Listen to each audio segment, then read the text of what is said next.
Hello दोस्तों, तो स्वागत है आप सभी का एक बार फिर से आप सबके अपने इस यूट्यूब चैनल फ्यूचर एंकर्स में। तो कैसे हो आप लोग? मैं आशा करता हूं कि आप लोग बहुत ही अच्छे होंगे और आप लोग अपने एग्जाम की तैयारी बहुत ही शानदार तरीके से कर रहे होंगे।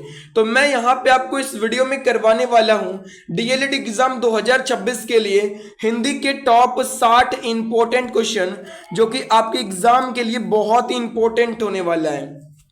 देखो, आपका एग्जाम 8 जून से स्टार्ट हो चुका है, तो जिस बच्चे का एग्जाम लास्ट के दिनों में है तो उसके पास अभी मौका है कि वह कुछ प्रश्नों को इंपॉर्टेंट प्रश्नों को याद कर लें, जिससे कि आपको एग्जाम में फायदा हो जाए। तो मैं यहाँ पे आपको मोस्ट एक्सपेक्टेड क्वेश्चन करवाने वाला हूँ हिंदी का टॉप 60, जो कि यहाँ से इसी वीडियो से सीधे आपके एग्जाम में पूछे जा सकते हैं। तो चलिए वीडियो स्टार्ट करते हैं। आप लोग वीडियो को अंत तक जरूर देखिएगा, क्योंकि जब आप वीडियो को पूरा देखोगे तभी आपको कुछ फायदा होगा। बीच में छोड़ के जाओगे तो कुछ भी फायदा नहीं होने वाला है। तो चलिए वीडियो स्टार्ट करते हैं। आप लोग वीडियो को अंत तक जरूर देखना। पहला सवाल है, आजकल पढ़े लिखे युवक नौकरी के लिए खाक छीनते फिरते हैं। इस वाक्य में खाक छानना मुहावरे का अर्थ क्या है? आपको बताना है कि खाक छानना मुहावरे का अर्थ क्या होता है। देखिए, खाक छानना कि जो आजकल के जो युवा है वो नौकरी के लिए दर दर भटकते रहते हैं। खाक छानना मतलब होता है दर दर भटकना। क्या होता है? दर दर भटकना। अगला क्वेश्चन है क्वेश्चन नंबर 2, इज्जत उतारना मुहावरे का अर्थ क्या है? तो इज्जत उतारना माने उसका यानी कि पूरा इज्जत क्या हुआ? उतार दिया, मतलब अपमानित कर दिया उसको। तो इज्जत उतारना मुहावरे का अर्थ होता है अपमानित करना। अगला क्वेश्चन है क्वेश्चन नंबर 3, भनायक रस का स्थायी भाव क्या है? बताइएगा। तो भनायक रस का स्थायी भाव होता है भय। क्या होता है? भय होता है। और हास्य रस का स्थायी भाव हास्य होता है। भनायक रस का स्थायी भाव क्या होता है? भय होता है। अगला क्वेश्चन है क्वेश्चन नंबर 4, मानो जानो मनु जनु मनहु आदि शब्द का प्रयोग किस प्रकार के अलंकार में किया जाता है? तो इन सभी शब्दों का प्रयोग जिस अलंकार में किया जाता है ना, उसको बोलते हैं उत्प्रेक्षा अलंकार। और यहाँ पे उत्प्रेक्षा अलंकार की ट्रिक भी यही होता है कि जिसमें आपको ये सभी वर्ड दिख जाए, मानो जानो मनु जनु मनहु, वो सभी यानी कि जिसमें आपको ये वाला वर्ड दिख जाए ना, वो होता है उत्प्रेक्षा अलंकार का उदाहरण। अगला क्वेश्चन है क्वेश्चन नंबर 5, वाक्य खंड या उपवाक्य के कितने भेद बताइएगा। वाक्य खंड या उपवाक्य के कितने भेद होते हैं ये बताइएगा। तो याद रखिएगा 2 भेद होते हैं। वाक्य खंड या उपवाक्य के कितने भेद?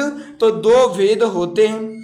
अगला क्वेश्चन है क्वेश्चन नंबर 6, मतदाता शब्द में एक समास। देखिए, मतदाता, मत को दान करने वाले को मतदाता।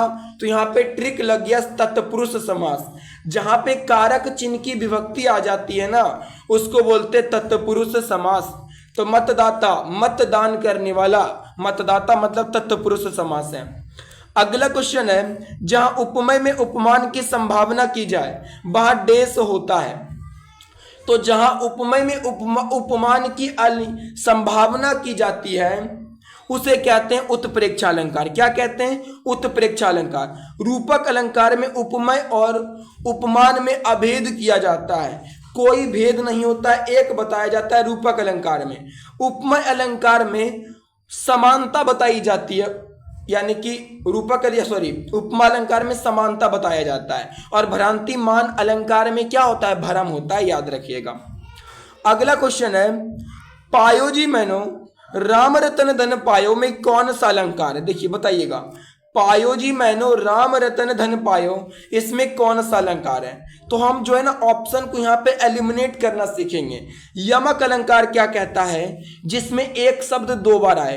देख लीजिए, इसमें एक शब्द 2 बार आया? नहीं आया, तो इसमें यमक अलंकार नहीं होगा। उत्प्रेक्षा अलंकार का ट्रिक कहता है कि जिसमें मनु मानो मनहु जनु जानो जनहु आता है, नहीं आया तो नहीं होगा, ये वाला सी बी। श्लेष अलंकार कहता है कि जिसके अर्थ अलग अलग हो। तो यहाँ पे अर्थ भी अलग अलग नहीं है, तो इसका राइट आंसर हो जाएगा बी, रूपक अलंकार। ये वाला बहुत ही फेमस उदाहरण है, याद रखिएगा जी, कि पायो जी मैनो राम रतन धन पायो, इसमें रूपक अलंकार होता है। याद रखिएगा। एक और एग्जाम्पल है रूपक अलंकार का, बड़ा ही प्रसिद्ध है एग्जाम्पल, मैं आपको बताता हूं कौन सा एग्जाम्पल है। मैया मैं तो चंद्र खिलौने ले हूं, वो उसमें भी रूपक अलंकार ही होता है।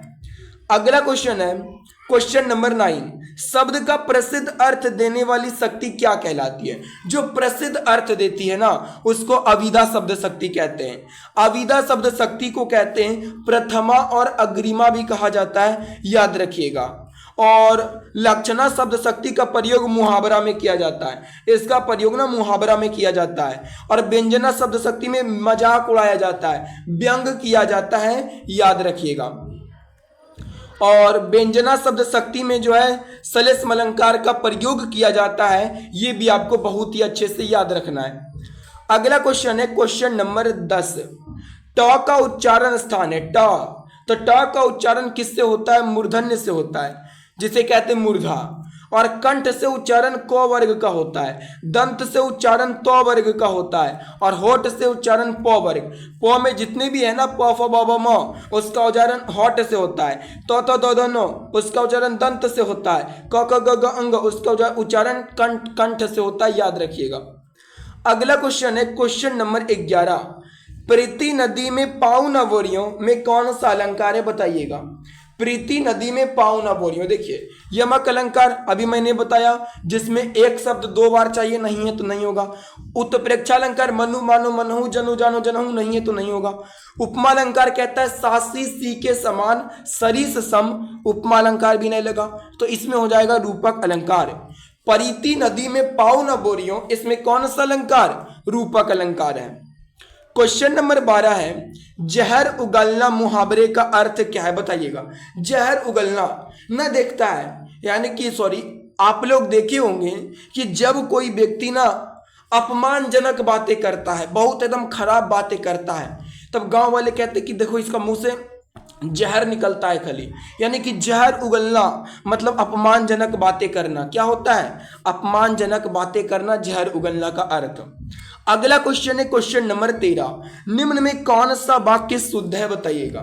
शुद्ध वाक्य अगर आपसे पूछा जाए ना, तो सबसे पहले आपको चारों ऑप्शन को ध्यान से पढ़ना है, धीरे धीरे।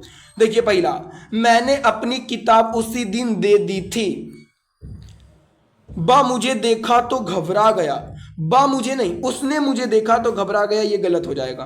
मैं किताब पढ़ा हूं, नहीं, मैं किताब पढ़ रहा हूं, ये होना चाहिए, ये भी गलत है। हम ब्राह्मण को एक वस्त्र दिए, हमने ब्राह्मण को एक वस्त्र दिया, ये भी गलत है, तो राइट आंसर हो जाएगा ए। मैंने अपनी किताब उसी दिन दे दी थी, ये शुद्ध वाक्य का उदाहरण है। अगला क्वेश्चन है क्वेश्चन नंबर 14, निम्नलिखित वाक्य में कौन सा वाच्य है? वाच्य कौन सा है? मैंने पुस्तक पढ़ी, इसमें वाच्य बताना है। मैंने पुस्तक पढ़ी, तो मैंने पुस्तक पढ़ी, अगर मान लीजिए कि हम यहाँ पे मैंने के जगह पे राम लिख दिया, तो राम ने पुस्तक पढ़ा, सीता ने पुस्तक पढ़ी, तो सभी की यानी कर्ता बदलने के साथ क्रिया बदल रहा है, तो इसको बोलते हैं कर्तरीवाच्य, याद रखिएगा। अगला क्वेश्चन है, वज्रायुद्ध में कौन सा समास है? जो वज्रायुद्ध, इसमें है बहुव्रीहि समास, जहां पे देवी देवता का वर्णन हो। वज्रायुद्ध का मतलब होता है इंद्र भगवान, जिसके हाथ में वज्र हो, वज्रायुद्ध बहुव्रीहि समास हो जाएगा। अगला क्वेश्चन है क्वेश्चन नंबर 16, कछुआ धीरे धीरे चलते हुए मंजिल तक पहुंच गया। चलना क्रिया है, और कैसे चल रहा है? धीरे धीरे। क्रिया की विशेषता बताता है, तो उसको कहते हैं क्रिया विशेषण पदबंध, तो ये हो जाएगा क्रिया विशेषण पदबंध। अगला सवाल है क्वेश्चन नंबर 17, आए जोग सिखावन पारे, पर मर्थी पुराणन निलादे, जयो वंजारे टांडे। पंक्तियों में शब्द शक्ति बताइए। देखिए क्या है, अच्छा से पढ़िएगा। आए जोग सिखावन पारे, पर मारती पुराणन लादे, जयो बंजारे टांडे, तो इसमें व्यंजना शब्द शक्ति है। इसमें कौन सी शब्द शक्ति है? व्यंजना शब्द शक्ति है, याद रखिएगा। आए जोग सिखावन पाड़े, पर मारती पुराणन लादे, जयो बंजारे टांडे, इसमें व्यंजना शब्द शक्ति है। अगला क्वेश्चन है, छंद शब्द संस्कृत के किस धातु से बना है? तो छंद बना है छिदी धातु से, और छिदी का अर्थ होता है ढकना या आच्छादित करना, याद रखिएगा। क्वेश्चन नंबर 19 है, मान हूं विधि तन अच्छ छवि स्वच्छ रखी बेकाज दृग पग पोछन को करी भूषण पयंदाज। इस पंक्ति में कौन सा अलंकार है? तो इसमें देखिए उत्प्रेक्षा अलंकार का ट्रिक लग गया, मनु मानो मनहु, तो हो जाएगा इसमें क्या, उत्प्रेक्षा अलंकार। अगला सवाल है, आचार्य बामन के अनुसार रीति के भेद कौन सा है? तो रीति का भेद कौन सा है आचार्य बामन के अनुसार? तो देखिए आचार्य बामन ने बोला था कि रीति के 3 भेद होते हैं। रीति के 3 भेद होते हैं, बेदर्वी रीति, गौनी रीति और पांचाली रीति। तो 3 गो होता है, तो कौन सा भेद है? तो हो जाएगा बेदर्वी, ये जो रीति का भेद है। अगर आप देखेंगे माधुरी और ओज, ये काव्य का गुण है। माधुरी और ओज क्या है? काव्य का गुण है। और बेदर्वी रीति ये माधुरी गुण का ही रीति होता है, बेदर्वी रीति, और ओज का गौनी रीति होता है, और प्रसाद गुण का पांचाली रीति होता है, याद रखिएगा। क्वेश्चन नंबर 21 है, स्वर संधि के भेद कितने होते हैं बताइएगा? तो स्वर संधि के 5 भेद होते हैं। कौन कौन? दीर्घ स्वर संधि, गुण संधि, वृद्धि संधि, यन संधि और आयादी संधि, ये 5 भेद होते हैं स्वर संधि के। अगला सवाल है, पंडित जवाहरलाल नेहरू बच्चों की प्रिय थे, वाक्य में व्यक्तिवाचक संज्ञा क्या हो जाएगा? तो व्यक्तिवाचक संज्ञा पंडित जवाहरलाल नेहरू, क्योंकि ये किसी व्यक्ति का नाम है, तो व्यक्तिवाचक संज्ञा। अगला सवाल, जल उठो फिर सींचने को। देखिए जलना और फिर सींचना एक दूसरे का अपोजिट है, तो जब अपोजिट होती है तो उसको कहते हैं विरोधाभास अलंकार। अगला सवाल है, ललन चलन सुनी पालन में अशुभा छल के आय कोई लखाई ना सखिन हु झूठे ही जुम्हाए में कौन सा अलंकार है, जरा ये बताइएगा? तो देखिए अनुप्रास अलंकार का ट्रिक कहता है जहां पे फोटोकॉपी हो तो फोटोकॉपी नहीं हो रहा है, इसमें कौन सा अलंकार है? तो इसमें बयाजोक्ति अलंकार है। कौन सा अलंकार? बयाजोक्ति अलंकार। ललन चलन सुनी पालन में अशुभा छल के आय कोई लखाई ना सखिन हु झूठे ही जुम्हाए, इसमें बयाजोक्ति अलंकार है, याद रखिएगा। क्वेश्चन नंबर 25 है, इनमें कौन सा वाक्य अशुद्ध है बताइएगा? अशुद्ध वाला वाक्य, भोजन बनाने की व्यवस्था करे। ये तो सही लग रहा है हमको, भोजन बनाने की व्यवस्था करो जी। प्रातः काल किस में घूमना चाहिए? हाँ ये वाला गलत है। कभी भी प्रातः काल, काल के साथ कभी भी समय का प्रयोग नहीं होता है, तो ये हो जाएगा अशुद्ध वाला वाक्य। अगला सवाल है, वंशस्थ क्या है? तो वंशस्थ में 12 वर्ण होते हैं, ये बार्निक छंद है। वंशस्थ कैसा छंद है? बार्निक छंद, याद रखिएगा। अगला सवाल है, ना खुदा ही मिला ना विशाले सनम ना इधर के रहे ना उधर के, उक्त पंक्ति में कौन सा अलंकार है? ना इधर के ना उधर के, विरोध है, तो इसको बोलते हैं विरोधाभास अलंकार। अगला क्वेश्चन है, इनमें कौन सा वाक्य अशुद्ध है बताइएगा? अशुद्ध वाला वाक्य, उसने अपने देश के लिए बलिदान दे दिया, इन दोनों में यही अंतर है, मुझे दरभंगा जाना है, अब विंध्याचल पर्वत हराओगे, ये गलत है, क्योंकि याद रखिएगा कभी भी आंचल के साथ पर्वत नहीं आता है, तो ये हो जाएगा गलत, हो जाएगा वाक्य। अगला सवाल है क्वेश्चन नंबर 29, ये गद्यांश वाला है, अच्छा से पढ़िएगा, थोड़ा सा हम इसको दिखाने के प्रयास करते हैं। देखिए पहले जब भी आपके पास आए ना गद्यांश वाला सवाल, तो सबसे पहले आप प्रश्न पढ़िए कि आपसे पूछ क्या रहा है। तो यहाँ पूछ रहा है कि भगवान में कौन, ये क्या पर्यायवाची, भगवान का पर्यायवाची क्या होता है? आप लोग ना जानते, प्रभु होता है कि नहीं, ईश्वर भी होता है, परमात्मा भी भगवान को कहते हैं, तो ये सभी हो जाएगा क्या? भगवान का पर्यायवाची। जब आपको क्वेश्चन से समझ में नहीं आए तब आपको पढ़ना है ऊपर वाला गद्यांश, ऐसी तो ऐसी बना लेना है। अगला सवाल देखिए क्या है, 30वां नंबर सवाल है, दो वर्णों के मेल से होने वाले विकार को क्या कहते हैं? तो जब दो वर्ण के मेल से जो विकार उत्पन्न होता है उसको संधि, और दो शब्दों के मेल से जो होता है उसको समास कहते हैं। समास में दो शब्दों का मेल होता है और संधि में दो वर्णों का मेल होता है। तो 30 सवाल हो चुके हैं, अब चलिए और करते हैं 30 सवाल और। तो देखिए यहाँ क्वेश्चन है, दिए गए वाक्यांश के लिए एक शब्द दीजिए। तीव्र बुद्धि वाला, जिसकी बुद्धि तीव्र हो, उसके लिए एक शब्द क्या होता है? ऑप्शन है अल्प बुद्धि, अल्प बुद्धि तो होता है जिसका बुद्धि कम हो, मंद बुद्धि भी जिसका बुद्धि कम होता है, दुर्बुद्धि भी जिसका बुद्धि कम होता है। तो तीव्र बुद्धि वाले व्यक्ति को कुशाग्र बुद्धि कहते हैं। तीव्र बुद्धि वाला व्यक्ति को क्या कहा जाता है? कुशाग्र बुद्धि वाला। अगला सवाल है, शाश्वत का शब्द का विलोम क्या होगा? बताइएगा, शाश्वत शब्द का विलोम क्या होगा? क्षणिक, स्वस्थ, चित्रंजन या फिर अस्थाई? शाश्वत, तो शाश्वत का विलोम क्या हो जाएगा? अस्थाई। याद रखिएगा, शाश्वत का विलोम अस्थाई हो जाएगा। अगला सवाल है, रिक्त स्थान को भरने के लिए उपयुक्त शब्द का चयन कीजिए। मैं पौधे डेस रहा हूं। मैं पौधे क्या खा रहा हूं? पौधा को खाएगा जी? नहीं। मैं पौधे जगा रहा हूं? नहीं। मैं भगा रहा हूं? नहीं। मैं पौधे लगा रहा हूं, आई वाला लगेगा ना रिक्त स्थान में। अगला सवाल, पर्यायवाची शब्द का चयन करना है। आभूषण, आभूषण का पर्यायवाची क्या होता है जरा ये बताइएगा।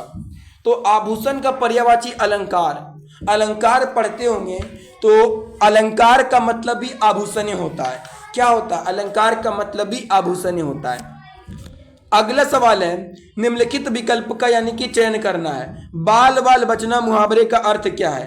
बाल बाल बचना मुहावरे का अर्थ क्या है? संकट से, कठिनाई से बचना ही हो जाएगा। माने बाल बाल बचना, बहुत सारा संकट आ गया फिर भी बच गया, माने कठिनाई से बचना, माने होता है मुहावरे का अर्थ बाल बाल बचना। अगला क्वेश्चन है, निम्नलिखित वाक्यों में कौन सा वाक्य शुद्ध है? शुद्ध वाला वाक्य हमको चुनना है, तो सभी ऑप्शन पहले पढ़िए। मृत्यु के पहले मेरी माँ ने मुझे बुलाया। मृत्यु के पहले मेरी माँ मुझे बुलाया। देखते हैं, मृत्यु के पहले मेरी माँ मुझको बुलाया, नहीं, मुझको बुलाया नहीं। मृत्यु के पहले मेरी माँ ने मुझको बुलाया, आई सही हो जाएगा। मेरी माँ ने मुझको बुलाया, तो राइट आंसर हो जाएगा, ए हो जाएगा। अगला सवाल, लोहे का चना चबाना मुहावरे का अर्थ क्या है? अपनी असलियत भुलाकर बातें करना? नहीं। भीख मांगकर गुजारा करना? संघर्ष करना। देखिए, लोहे का चने चबाना मतलब संघर्ष करना। लोहे का चने चबा रहा है मतलब क्या? संघर्ष कर रहा है। अगला क्वेश्चन है, निम्नलिखित में कौन सा शब्द सही नहीं है? दवाइयाँ, मयंक, उज्ज्वल।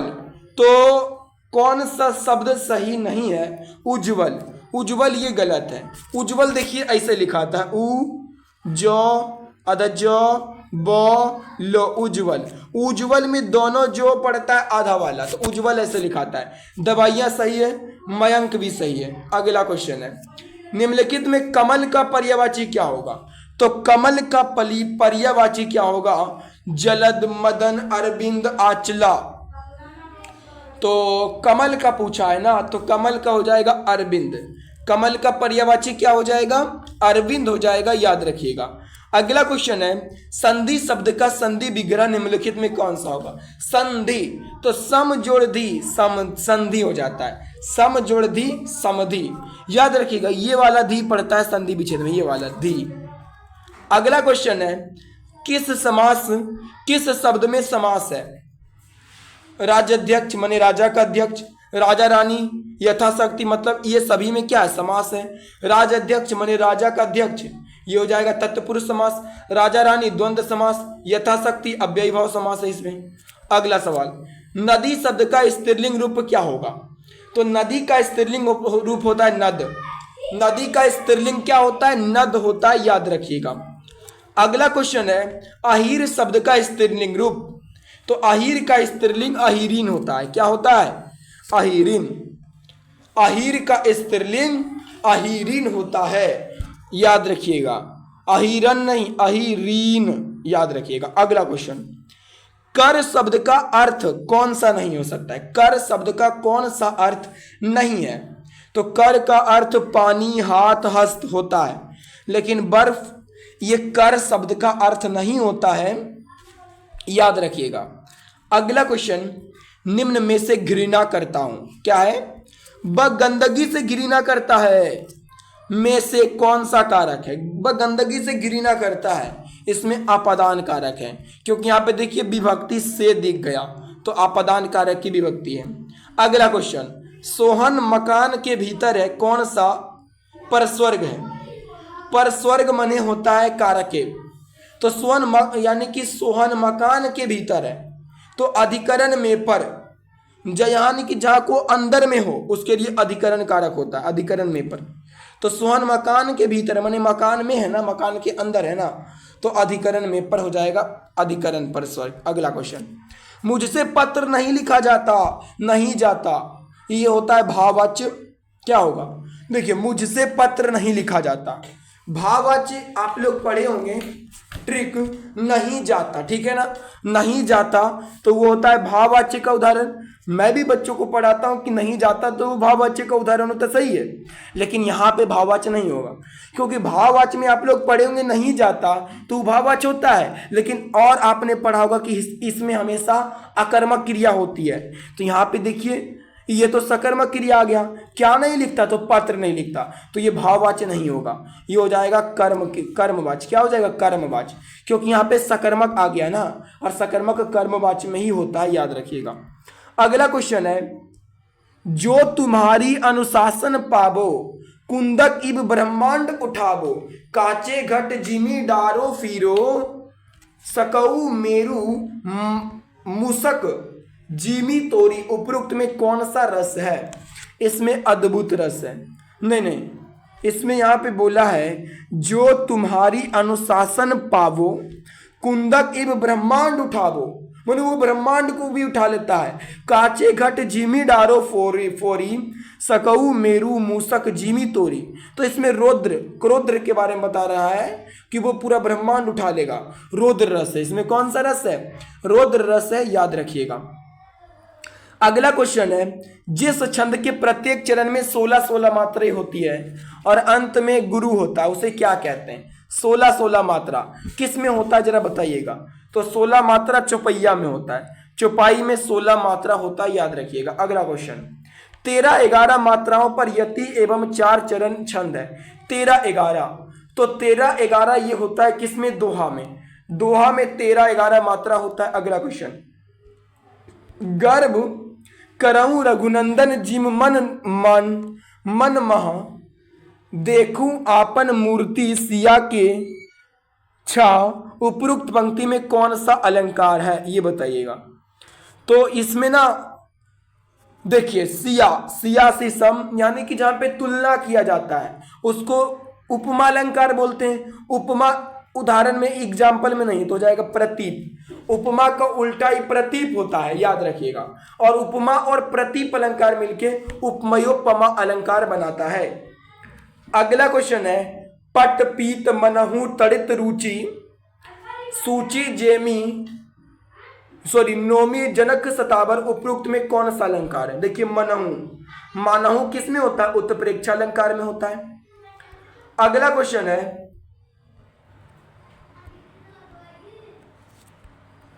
अगला क्वेश्चन देखिए क्या है, मुनि पद कमल बंदी दौ भ्राता, चले लोक लोचन सुखदाता, बालक वृंद देखू अति शोभा, चले संग लोचन मनु लोम्बा। उपरोक्त छंद बताना किस प्रकार का छंद है? छंद बताइएगा, ये किस प्रकार का छंद है? तो ये चौपाई है। ये क्या है? चौपाई है, याद रखिएगा। अगला क्वेश्चन है, जो जग हित पर प्राण निछावर कर पाता, जिसका तन है किसी लोकहित में जग जाता, उपरुक्त छंद किस प्रकार के हैं? तो इसमें ना ये रोला है। कौन सा छंद है? रोला छंद, याद रखिएगा। अगला क्वेश्चन है गद्यांश वाला सवाल। मैंने कहा ना कि सबसे पहले आपको क्या पढ़ना है? क्वेश्चन, तब फिर आपको गद्यांश पढ़ना है। तो क्वेश्चन पढ़िए कि यहाँ पे क्या लिखा गया है। गद्यांश में वर्णित प्रसिद्ध नदियां निम्न में कौन सी है? यहाँ पे किस किस नदी का वर्णन किया गया ये बताना है। पढ़िएगा, भारत माता को हम नमन करते हैं। उत्तर में हिमालय, इसका प्रहरी है। हिंद में हिंद महासागर, उसके चरण पखारता है। पश्चिम में कच्छ की खाड़ी और पूरब में बांग्लादेश है। गंगा, यमुना, नर्मदा, ताप्ती, कृष्णा, गोदावरी, ब्रह्मपुत्र आदि नदियां भारत की मैदानी शोभा की यात्रा बढ़ाती है। मतलब गंगा की भी बात है, यमुना, गोदावरी सभी की बात है। तो इसमें उपरोक्त सभी नदी का वर्णन किया गया है। तो ये थे टॉप 60 क्वेश्चन। आप आप बताइएगा कि आपको ये वीडियो कैसा लगा है। अगर अच्छा लगा हो तो वीडियो को लाइक और चैनल को भी सब्सक्राइब कर दीजिएगा। तो चलिए मिलते हैं नेक्स्ट वीडियो में, तब तक के लिए धन्यवाद। और इसी तरीके के इंपॉर्टेंट क्वेश्चन को पढ़ने के लिए आप लोग ना चैनल से जुड़ जाइएगा। धन्यवाद।